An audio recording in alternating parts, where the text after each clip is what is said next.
Kominfo khususnya tahun 2021 ya.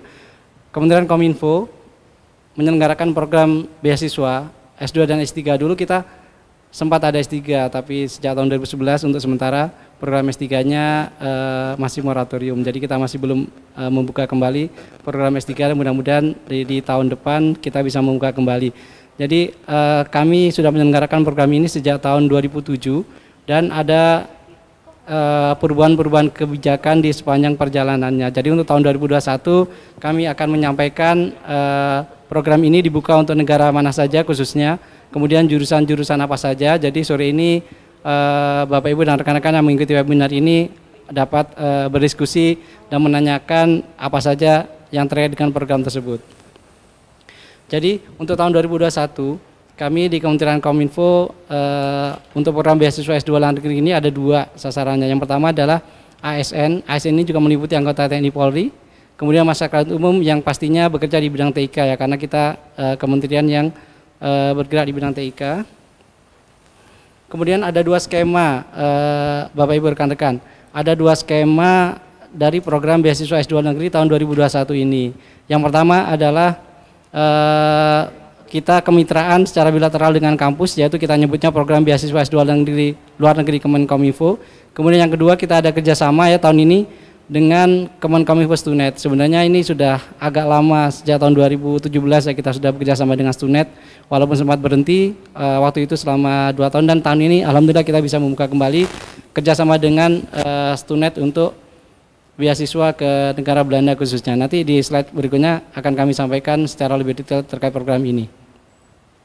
Nah, ini ketentuan persyaratan memang agak kecil-kecil ya, tapi ini yang harus kita penuhi karena ini merupakan syarat dari administrasi bagi rekan-rekan yang ingin apply atau tertarik untuk apply ke program beasiswa ini. Yang pertama adalah persyaratannya secara administrasi ya, kita yang WNI udah pasti. Kemudian mempunyai latar belakang pekerjaan di sektor TIK untuk masyarakat umum dan juga terbuka untuk disabilitas. Jadi beasiswa kami sejak tahun-tahun sebelumnya juga sudah terbuka untuk penyandang disabilitas ya. Tentunya disesuaikan dengan kampus ya. Kampus yang dituju pun harus terbuka juga untuk penyandang disabilitas. Kemudian untuk usia, ini usia 37 tahun untuk ASN karena kita menyesuaikan dengan peraturan dari Kemenpan, dan 33 tahun untuk masyarakat umum pada saat penutupan pendaftaran. Kemudian ketentuan berikutnya adalah belum memiliki gelar S2 atau tidak sedang menerima beasiswa lain dan atau sedang mengikuti program pendidikan S2 yang lain. Setelahnya adalah mendapatkan izin yang pejabat yang berwenang, itu sudah pasti. Untuk ASN sudah pasti harus ada izin dari atasan. Kemudian memiliki kerja minimal 2 tahun. Ini juga berlaku Bapak Ibu rekan-rekan, berlaku untuk ASN dan non ASN. Jadi untuk masyarakat umum juga paling tidak memiliki pengalaman kerja minimal 2 tahun. Kemudian pelamar harus memiliki potensi menjadi pemimpin pembuat keputusan. Ini nanti akan terlihat ketika seleksi wawancara di kami. Syarat berikutnya adalah akan kembali ke Indonesia. Ini wajib Bapak Ibu. Jadi pengalaman di tahun sebelumnya ada yang memang dari awal niatnya sudah pindah untuk mencari kerja di sana. Tapi penerima beasiswa kami itu yang pertama harus wajib kembali ke Indonesia dulu setelah menyelesaikan pendidikan. Jadi wajib mengabdi dulu ke sini, kembali ke instansinya, atau biasanya kalau yang swasta rata-rata, walaupun tidak semua ya, itu rata-rata mereka sebelum berangkat pergi ke luar negeri mereka sudah resign, tapi banyak juga yang kembali ke instansi asalnya. Tapi kalau untuk PNS rata-rata kembali ke instansinya. Kemudian untuk IPK ini minimal 2,9 ya untuk yang Kominfo. Tapi untuk yang Kominfo Stunet itu minimal 3, jadi ada 2 perbedaan, ini mohon diperhatikan Bapak Ibu rekan-rekan. Kemudian diutamakan bagi pelamar yang sudah memiliki IELTS atau TOEFL. Nah, di beasiswa kami, mitra-mitra kami itu ada beda-beda skema masuknya. Jadi nanti kebetulan sudah bergabung sore ini 3 mitra yang bisa bergabung, ada Tsinghua University, ada Triple ITB Bangalore, India, sama University of Twente ya di Belanda. Nah nanti skemanya beda-beda, kebutuhan TOEFL atau IELTS-nya juga beda-beda. Jadi nanti teman-teman yang sudah memiliki universitas tujuan itu harap diperhatikan syarat ketentuan dari universitasnya dan juga dari kami, dari Kominfo. Jadi ada dua pihak ini yang memenuhi persyaratan. Kemudian wajib ini paralel ya, sambil melakukan pendaftaran di kami juga melakukan pendaftaran di universitas untuk mendapatkan letter of acceptance. Kemudian yang terakhir yang harus diperhatikan tadi memenuhi persyaratan khusus ya dari perguruan tinggi. Jadi harus diperhatikan untuk berkas-berkas di awal, Bapak Ibu, karena ini sering terlupa persyaratan apa, kemudian berkas apa yang harus dilampirkan. Ini sengaja kami taruh di awal karena memang ini untuk seleksi di awal, untuk seleksi administrasi Bapak Ibu. Jadi mohon diperhatikan syarat ini baik dari kami maupun dari Universitas Mitra. Nah, ini jadwal pendaftaran. Publikasi program ini kami sudah melaunching sejak tanggal 28 Januari. Jadi sejak bulan lalu kami sudah melakukan publikasi di beberapa media, media sosial, media cetak, media elektronik. Itu kami sudah mempublish terkait pembukaan program beasiswa ini. Batasnya adalah yang pertama 28 Februari. Ini 28 Februari ini untuk 2 negara. Jadi yang pertama untuk Tsinghua University ya di Cina. Kemudian yang kedua untuk skema kerjasama kami dengan Stunet. Itu batas pendaftarannya atau batas pengiriman berkas ke kami tanggal 28 Februari. Kemudian yang kedua 19 Maret itu untuk negara yang lain. Jadi untuk Cina, Jepang, kemudian India itu masih ada waktu sampai 19 Maret. Nah, ini di publikasi kami atau di media sosial kami sebenarnya juga bisa dilihat, ini hanya persyaratan administrasi, tapi ini harus dilampirkan ketika memasukkan aplikasi beasiswa ini ke kami Bapak Ibu. Jadi mohon diperhatikan syarat-syarat dan berkas-berkas yang harus dilampirkan. Kemudian untuk format surat izin atasan ya untuk PNS atau untuk masyarakat umum yang bekerja di instansi swasta, ada surat rekomendasi itu bisa diunduh di link ini. Jadi nanti kalau ada pertanyaan terkait ini, kami nanti di akhir paparan ada semacam ada helpdesk, ada medsos, semuanya bisa ditanyakan kembali Bapak Ibu rekan-rekan melalui media-media komunikasi dengan kami terkait program beasiswa ini. Nah, ini program beasiswa skema yang pertama. Jadi skema yang pertama yang tadi kami sampaikan, ini kami skemanya kemitraan langsung dengan pihak perguruan tinggi. Jadi untuk tahun 2021 ini kami membuka di 5 negara. 5 negara dengan universitas. Yang pertama adalah di Cina, itu Tsinghua University. Nanti untuk jurusannya ada di slide berikutnya ya Bapak Ibu. Kemudian yang kedua di India itu di Triple ITB, ini di Bangalore, Silicon Valley-nya Asia ya, terkenal dengan Silicon Valley Asia. Kemudian di Hungaria ini kampusnya adalah LT, Outpost London University, ini salah satu kampus terbesar dan tertua di Hungaria. Ini beberapa mata kuliahnya sangat relevan dengan kami, jadi kami ada kerjasama dengan mereka. Kemudian di Belanda ada Twente University, dan selanjutnya di Jepang ada UEC ya, di University of Electrocommunication. Nah ini adalah bidang studi yang bisa dipilih teman-teman, rekan-rekan. Jadi yang pertama di Tsinghua University itu ada Master of Public Administration and International Development, itu MID. Nah ini nanti bagi teman-teman yang tertarik apply ke sini, setelah sesi kami nanti ada paparan juga dari Tsinghua University, nanti bisa didalami di situ. Kemudian yang kedua Twente juga sama, Twente juga kebetulan sore ini hadir juga, nanti bisa didalami kalau teman-teman tertarik untuk apply ke sini. Itu ada 5 bidang studi yang ditawarkan.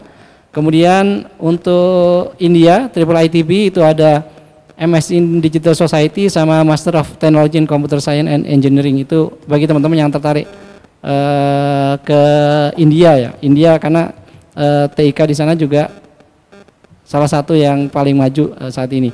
Kemudian di Jepang itu Master in ICT Related Fields, jadi ada beberapa jurusan di sana. Nanti teman-teman, kebetulan Jepang tidak bisa bergabung dengan kita, juga Hungaria sore ini, tapi apabila ada pertanyaan terkait ini nanti bisa disampaikan pada saat sesi ini atau nanti di helpdesk kami atau di media sosial kami, nanti kami akan memberikan jawaban melalui media-media tersebut. Nah ini adalah alur pelaksanaan program beasiswa. Jadi rekan-rekan ini ada alurnya. Yang pertama, publikasi sudah kami lakukan ya mulai akhir Januari kemarin. Kemudian setelah itu teman-teman bisa apply atau melakukan pendaftaran ke Kominfo sampai tanggal tadi yang pertama tanggal 28 Februari untuk 2 negara atau 2 skema tadi ya. Kemudian sisanya itu bisa sampai 19 Maret. Secara paralel nanti teman-teman atau rekan-rekan nanti bisa mendaftar ke perguruan tinggi. Jadi secara paralel mendaftar ke kami sambil menunggu seleksi dari kami. Jadi di kami ada seleksi administrasi. Setelah lolos administrasi nanti ada seleksi wawancara dengan pihak Kominfo. Nanti setelah wawancara kemudian teman-teman juga melakukan seleksi di perguruan tinggi. Ini pun masing-masing perguruan tinggi beda-beda. Jadi nanti bagi teman-teman yang berniat mendalami nanti bisa tanya lebih detail atau lebih lanjut ke kami karena setiap perguruan tinggi skemanya beda-beda seleksinya. Nah, apabila sudah lolos ke seleksi dari kami dan universitas, nanti baru dinyatakan lolos sebagai penerima beasiswa Kominfo. Tentunya setelah mendapat LOI tadi ya dari perguruan tinggi. Setelah itu nanti tinggal mengurus keberangkatannya. Tapi yang perlu diingat rekan-rekan, tahun ini kita kan masih dalam masa pandemi ya. Jadi di publikasi kami juga sudah menyampaikan bahwa tentunya keberangkatan untuk ke luar negeri tetap mengikuti kebijakan dari pemerintah. Jadi pemerintah kita dan juga pemerintah dari negara tujuan. Jadi beda-beda juga kemarin kita sounding untuk saat ini, tapi mungkin nanti bisa ditanyakan lagi ya. Untuk Belanda sebenarnya mereka sudah menerima untuk student ya, Hungaria itu juga menerima student.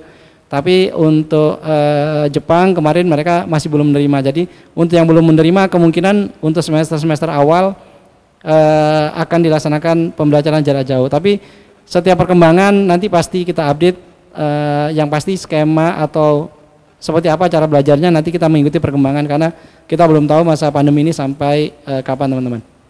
Nah, ini selanjutnya ini yang paling banyak ditanyakan ini sebenarnya. Kalau kami apply beasiswa Kominfo kemudian kami sudah lulus seleksi apa yang bisa kami dapatkan, komponen biaya apa saja yang bisa didapatkan. Itu yang pertama adalah tuition fee ya. Ini yang klaster dana pendidikan. Tuition fee ini kami bayarkan langsung ke universitas, jadi ini enggak melalui penerima beasiswa.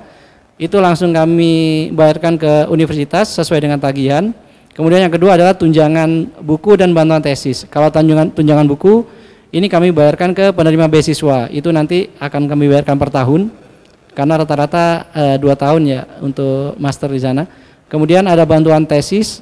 Jadi bantuan tesis ini 1 kali, ini melalui pengajuan semacam proposal, nanti kami akan verifikasi kami tentukan nilai berapa. Ini sudah ada maksimalnya sebenarnya. Jadi proposal itu tetap kami review, tidak serta-merta kita kasih biaya maksimal ya, karena kebutuhan untuk penulisan tesis ini bisa berbeda-beda tiap orang.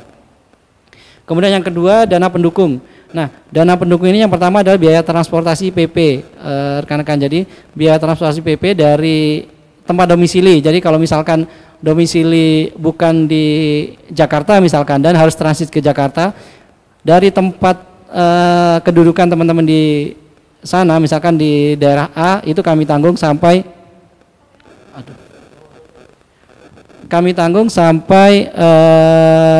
ke negara tujuan studi tadi. Jadi tiket pulang pergi itu kami tanggung. Kemudian yang kedua adalah biaya visa. Jadi apabila ada negara yang memerlukan biaya visa, itu tetap kami tanggung. Biaya asuransi ini sesuai dengan negara atau universitas, ini juga beda-beda skemanya nanti. Yang pasti juga kami akan tanggung biaya asuransinya. Kemudian biaya hidup bulanan atau living allowance, ini akan kami bayarkan setiap 3 bulan teman-teman. Jadi ini 3 bulan sekali ini kami bayarkan. Kemudian dana kedatangan atau establishment cost, yang ini besarnya 1 kali biaya hidup 1 bulan ya, ini besarnya. Kemudian kalau ada yang belum punya TOEFL atau IELTS dan kemudian ujian sebelum mendaftar dan dinyatakan lolos sebagai penerima beasiswa, ini juga kami ganti nanti biaya ujiannya. Dan yang terakhir, nah ini yang banyak ditanyakan juga, kalau bagi yang sudah punya keluarga, itu kami juga akan menanggung biaya keluarganya. Jadi maksimal 2 orang ya, Bapak Ibu rekan-rekan. Jadi istri atau suami, kalau cowok atau cewek ya, dan 1 anak. Jadi nanti akan kami tanggung sebesar 20% dari biaya hidup bulanan penerima beasiswa. Dan ini akan dibayarkan pada mulai bulan ke-7 atau semester 2, karena harapannya di semester 1 teman-teman sudah settle dulu, jadi nggak dari awal membawa keluarga malah dikhawatirkan mengganggu studinya. Jadi nanti akan kami tanggung dan bayarkan mulai semester kedua. Itu untuk skema yang pertama. Untuk skema yang kedua ini hampir sama kalau ketentuan dan persyaratannya. Ini beasiswa kerjasama kami dengan Stunet. Jadi kami ada kerjasama dengan Stunet, kami ada semacam sharing cost dengan Stunet ya, dengan NESO. Nah ini ada ketentuan tambahan. Jadi dari ketentuan tadi yang kami sampaikan di awal, ini ada ketentuan tambahan dari kerjasama ini. Ini kesepakatan dua belah pihak. Itu yang pertama adalah tidak terbuka bagi pelamar yang bekerja di perusahaan multinasional atau LSM internasional. Kemudian yang kedua, ini sudah harus memiliki LOA. Jadi untuk yang skema ini, skema kerjasama Kemenkominfo Stunet, harus sudah memiliki LOA dan IELTS lebih dari 6,5 atau TOEFL IBT ya, lebih dari sama dengan 90. Terus kemudian pelamar juga wajib ini mendaftar secara paralel ke sistemnya Stunet. Jadi ada namanya sistemnya Delta secara paralel. Nah untuk informasi lebih lanjutnya bisa dilihat di sini untuk yang skema ini ya. Skema kerjasamanya juga bisa dilihat di laman berikut ya, di www.nesoindonesia.or.id. Nah untuk bidang studinya, untuk bidang studinya itu ada 3, yaitu digital economy, law and technology, dan information security. Nah alurnya kurang lebih sama, tapi bedanya kalau ini nanti setelah seleksi Kominfo ada seleksi dari NESO atau Stunet. Jadi kami akan kirim shortlist hasil seleksi kami, nanti hasil final ada di Stunet ya. Waktu ya satu lagi. Nah ini terakhir dari kami. Jadi yang tadi ada sedikit perbedaan antara komponen biaya dengan yang skema pertama tadi dengan yang kedua ini. Jadi ini untuk tuition fee itu sama, dibayarkan ke universitas. Tunjangan buku, nah ini juga untuk skema ini dibayarkan ke universitas juga sama bantuan tesis. Jadi tidak melalui penerima beasiswa. Untuk yang lain sama, kecuali yang beda Pak. Oh ini kalau yang beda satu lagi yang nomor 6. Nomor 6 itu ada program ini ya, pelatihan bahasa dan akulturasi budaya Belanda dulu untuk yang program kerjasama dengan Stunet. Kurang lebih itu, kalau ini hanya timeline secara umum rekan-rekan. Jadi kemungkinan biasanya mulai belajar itu Juli atau September nanti. Sekian dari kami, nanti selebihnya kita bisa diskusi. Terima kasih Mbak Elvina.